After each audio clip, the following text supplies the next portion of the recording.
네, 저는 김병민 서울시 정무부시장님께 질의를 좀 하겠습니다. 단상으로 좀 나와주시기 바랍니다. 아, 실부터 좀 다시 틀어주십시오. 네, 자, 서울 광진구갑 국회의원 이정원입니다. 저는 오늘 언론의 자유 그리고 TBS 사태와 관련된 기본적인 문제부터 짚어보도록 하겠습니다. 먼저 준비된 PPT 화면을 함께 보시겠습니다. 오세훈 서울시장이 지난해 2024년 6월 7일 페이스북에 올린 글입니다. 언론 자유라는 명분, 언론 장악이라는 악마의 디테일이라는 제목입니다. 김병민 부시장님도 아마 이 내용 알고 있을 겁니다. 당시 더불어민주당은 윤석열 정권의 언론 장악과 방송 탄압의 심각성을 지적하면서 방송 3법 개정을 추진할 때입니다. 이때 민주당을 강하게 비판하는 내용을 오세훈 시장이 페이스북에 올린 겁니다. 가장 먼저 눈에 띄는 대목이 이겁니다. 언론은 자유를 보장해야 할 대상이 아니라 징벌하고 재갈을 물려 관리해야 할 대상입니까? 라고 민주당을 향해 묻는 겁니다. 지난 3년 동안 윤석열 정권은 KBS를 수신료 분리징수라는 방식으로 돈줄을 죄면서 장악을 했고 YTN은 위법적인 방식으로 민영화시키고 MBC마저 완벽하게 장악하려던 시도를 해왔었고요. 이와 관련해서 민주당이 문제를 좀 제기하니까 거기에 반발하면서 오세훈 시장이 올린 글입니다. 당시 이진숙 방송통신위원회, 류일임 방송통신심의위원회가 앞장서서 MBC 등 비판 언론을 탄압하던 윤석열 정권 아니었겠습니까? 그때 오세훈 시장이 언론은 결코 징벌하고 재갈을 물려 관리해야 할 대상이 아니다.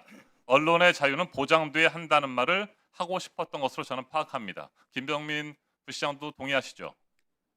저 내용은 제가 취임하기 전에 있었던 일이어서 사정의 상황들을 알지 못하나 언론의 자유가 보장돼야 된다는 대명제는 동의합니다. 그렇죠. 언론의 자유는 보장돼야 한다는 말을 하고 싶었을 겁니다. 언론의 자유는 민주주의 국가에서 확실히 보장돼야 하는 것이 맞겠죠? 예, 맞습니다. 네.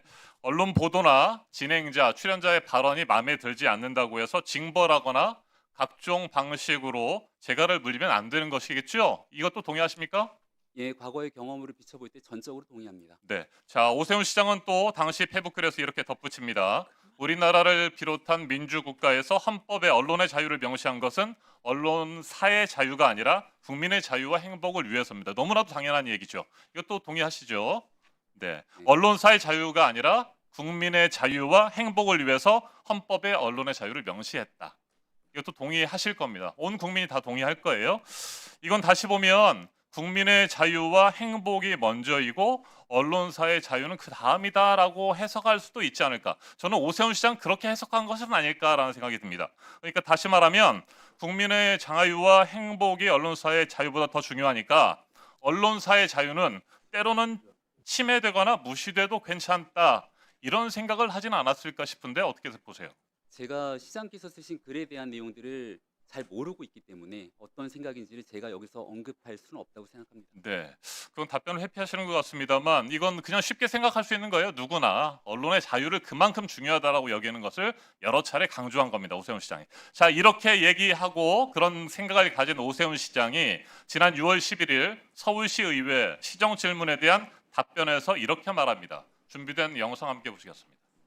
지금 다 잊으신 모양인데 당시에 지원 폐지 조례까지 안 갈 수도 있었다고 전 판단합니다. 그런데 그 편향된 진행자가 나가면서 나 다시 돌아올 거야.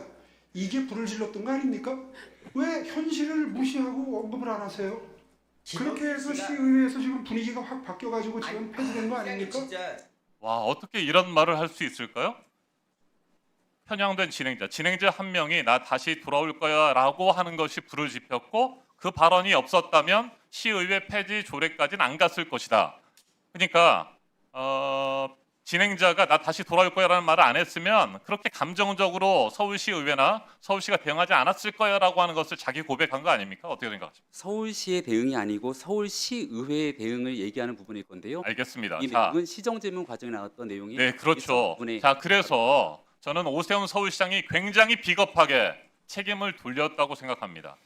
좀 더 정확하게 말하면 김병민 부시장은 국민의힘 서울시 의원들이 조례를 폐지한 것이지 오세훈 시장이 폐지한 것이 아니다라고 말을 하고 싶겠죠. 그런데 엄밀히 말하면 오세훈 서울시장이 국민의힘 서울시 의원들과 함께 TBS 조례 폐지를 이끌었다라고 저는 생각을 합니다. 김어준 씨가 TBS로 다시 돌아오는 것을 막기 위해서 TBS를 없애버렸던 것이죠. 만약에 오세훈 시장이 이렇게 책임을 회피하는 건데 TBS의 존폐와 TBS 직원들의 생사 여탈권을 가진 서울시장이 이건 내 책임이 아니야. 서울시 의회 의원들이 특히 국민의힘 서울시 의원들이 그렇게 조례안을 폐지한 거라고 말한다고 하면 저는 무책임의 극치라고 생각합니다. 발언할 그게 아니고 잠깐만 계세요. 정말로 국민의힘 서울시 의원들의 조례 폐지를 오세훈 시장이 막지 못했다고 한다면 그것 또한 오세훈 시장의 무능력의 극치라고 저는 생각합니다. 답변해 보십시오. 왜 막지 못한 일이 시장의 무능력의 극치인지 이해하지 못합니다. 왜냐하면 시의회 의원들은 의원님들의 의회 자율권이 있습니다. 여기 있는 국회의원님들께서 실질적인 정부의 하명으로 법안을 처리하는 것이 아니라 의원님들의 자율에 따라 알겠습니다. 법안을 막지 처리한 못했다는 것이죠. 그러면 오세훈 서울시장님은 언론의 자유를 잠깐만요. 오세훈 서울시장님은 언론의 자유를 그렇게 중요하다고 생각하시는 분이 국민의힘 서울시 의원들을 막지 못했다라고 말씀하셨고 그러면 지금도 오세훈 서울시나 김병민 서울시 부시장께서는 TBS 사태가 이렇게 되고 수많은 TBS 직원들이 길거리로 나앉게 된 것이 잘못됐다. 그리고 굉장히 안타깝다. 또 국민들과 직원들에게 사과하고 싶다라는 생각이 있습니까? 자, 막지 못했다는 표현에 대해서 다시 한번 언급하고 싶고요. 두 번째로 지금 현재 TBS 사태가 이렇게 진행된 것이 비단 서울시 의회에서의 조례 폐지 때문에 이 상황이 이르게 되었는가에 대한 원인은 보는 사람들마다 진단이 다. 제가 그와 관련해서는 추가 질문을 할 겁니다. 예. 자, PPT 하나만 더 보여주십시오. 최근에 서울시와 일자리라고 하는 두 개의 키워드를 가지고 제가 검색을 해보니까 여러 개의 기사들이 나옵니다. 서울시 장애인 일자리 12,000개 창출, 5년간 89만 명 참여 서울시 청년 맞춤형 일자리. 이렇게 일자리를 창출하겠다는 뜻을 가지고 홍보하고 포장하는 서울시 오세훈 시정이 TBS 직원들의 일자리를 빼앗는 것은 괜찮습니까?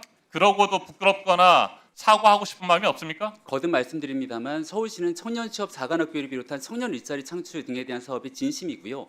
TBS에 관련된 현재 상황이 이르게 되기까지 오세훈 서울시장이 문제로 치부하게 된다는 것은 여기에 대한 전반적인 내용들을 제대로 짚지 못하고 있는 상황이라고 말씀드리고 싶습니다. 아, 추가 질의하시죠.